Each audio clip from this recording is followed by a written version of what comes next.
The Democratic whip is recognized. Mr. President, anyone here remember how Donald Trump promised to end Russia's war on Ukraine in 1 day if he was elected? That's right, 1 day.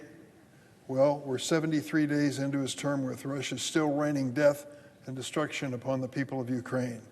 And instead of ending the war, Donald Trump has alienated and bullied our allies around the world, our allies.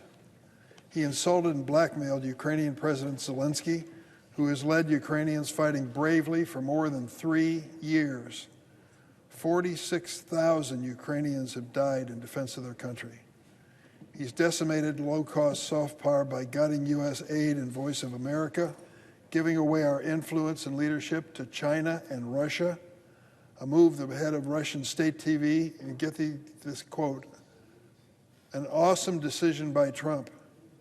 We couldn't shut them down, unfortunately, but America did so itself. By turning our backs on the rest of the world, Donald Trump has undermined the promise of America as a beacon of democracy, freedom, and human rights. And all the while, Russian President Putin is laughing at us, watching with glee as America destroys its own leadership and credibility, something he could only have dreamed of in his former KGB days. If you don't believe me, read the New York Times columnist Tom Friedman. His recent column title tells the story. Quote, I don't believe a single word Trump and Putin say about Ukraine, end of quote. Or Washington Post column Max Boot wrote, quote, Putin is playing Trump and Witkoff like a Stradivarius, asking dismayingly what the rest of us are pondering as well. Does Trump seriously believe Putin is negotiating in good faith to end the war in Ukraine? Or listen to the senior Republican senator from Kentucky. Here's what he said. Unless we change course, the outcome we're heading for today is one we can least afford, a headline that reads, Russia wins, America loses. An illusory peace that shreds America's credibility, leaving Ukraine under threat, weakens our alliance, and emboldens our enemies. I agree. Consider the last few months of negotiations between Trump and Putin have led almost nowhere and emboldened Russia. A supposed ceasefire was supposed to narrowly limit Russian attacks, and here we have them bombing hospitals. A supposedly deal to stop fighting in the Black Sea was a giveaway to the Russians and undermined the Ukrainians.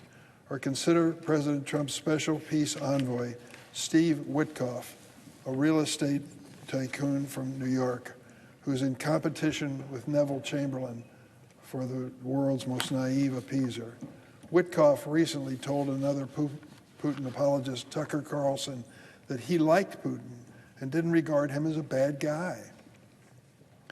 The same Witkoff groveled over Putin's obviously manipulative portrait gift to Trump, and he said those forced at gunpoint in occupied eastern Ukraine to vote in a sham referendum actually really wanted to be part of Russia. He's buying the Kremlin talking points and the long list in total. But as president negotiates away Ukraine's freedom and America's credibility, Congress has an obligation and a constitutional responsibility to act.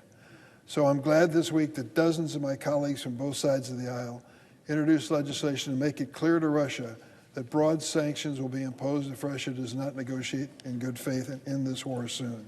We owe Ukraine, and we certainly owe our own country, nothing less.